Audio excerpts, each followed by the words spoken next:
এই ভিডিওতে আমরা দেখব সিএক্স প্রোগ্রামার সফটওয়্যারে কিভাবে আপনি ইন্টারনাল রিলেগুলোকে ইউজ করবেন। সো এগুলোকে আমরা অক্সিলারি রিলে বলে থাকি। সো এখন যদি আমরা সফটওয়্যারে আসি বা আমরা আমাদের মেমোরি ম্যাপিংয়ে আসি, সো এই ইন্টারনাল রিলেগুলো আসলে আমাদের ২ ধরনের হয়। জেনারেল বা নন রিটেনটিভ। কেমন? আর এগুলোকে আমরা আসলে ডাব্লিউ দিয়ে প্রকাশ করা হয় সিএক্স প্রোগ্রামারে। আর যারা হচ্ছে আমার রিটেনটিভ, অর্থাৎ পাওয়ার চলে গেলেও তার স্টারটা ধরে রাখবে, তাদেরকে এইচ দিয়ে আসলে অ্যাড্রেসিং গুলা করতে হয়। সো এখন আমরা যদি এখন সরাসরি সফটওয়্যারে আসি, সো আমরা লাস্ট ভিডিওতে এখানে এনএনসি কয়েল দেখছিলাম, যেগুলো আমরা প্রোগ্রামটা করছিলাম ফিজিক্যাল অ্যাড্রেস দিয়ে। কেমন? সো এখন আমরা করব ইন্টারনাল মেমোরিগুলোকে ইউজ করে। ৩ নম্বর নেটওয়ার্ক এখানে লিখলাম এলডি স্পেস W0, কেমন? এই যে 0.0 অটোমেটিক আসছে। আমি এন্টার দিলাম। ধরুন এটা আমার একটা স্টার্ট ফ্রম এইচএমআই, যেহেতু আমরা এই অক্সিলারি রিলেগুলোকে আমরা এইচএমআই এর সাথে ট্যাগ করব। হুম?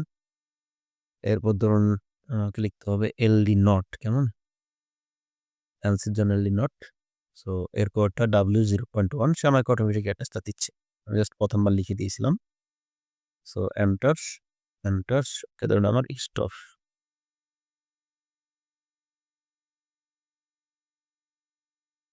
From HMI. সো এরপর আউটপুট নিব। সো আগের মতোই OUT আউট লিখলাম। এখন আমি লিখবো ধরুন আমার W100 রাখতে পারেন আপনি, কেমন?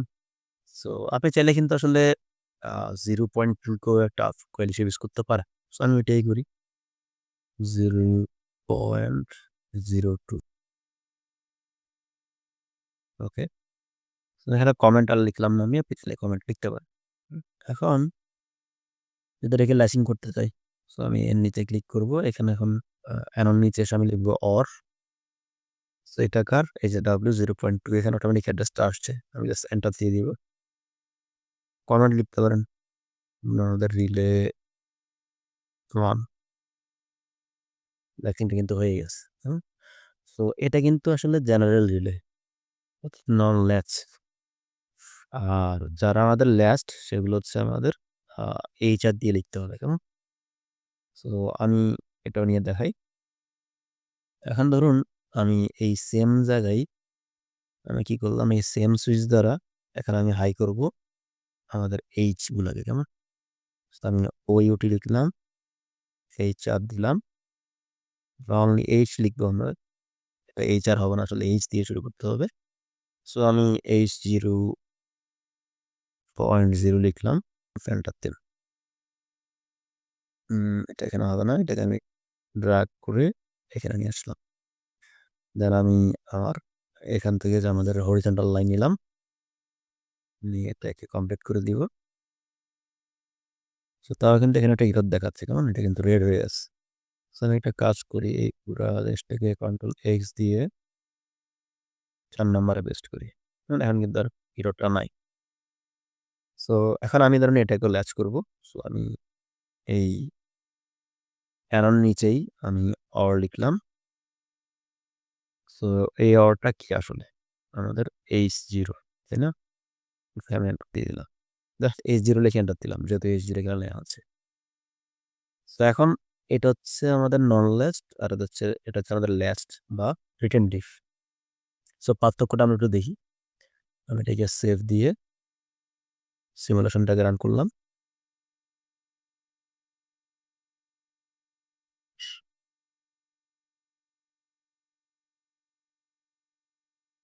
সো ধরুন আমি, যেহেতু এটা একটা সেম সুইচ, আমি এটাকে অন করলেই দুটাই অন হবে।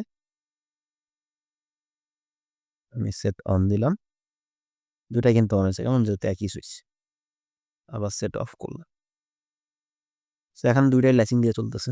এখন দেখুন আমি যদি আমার সিপিইউটাকে স্টপ মোডে নিয়ে যাই, সিমুলেশনটাকে, আমার এই কিন্তু আসলে অফ হয়ে গেছে, কেমন?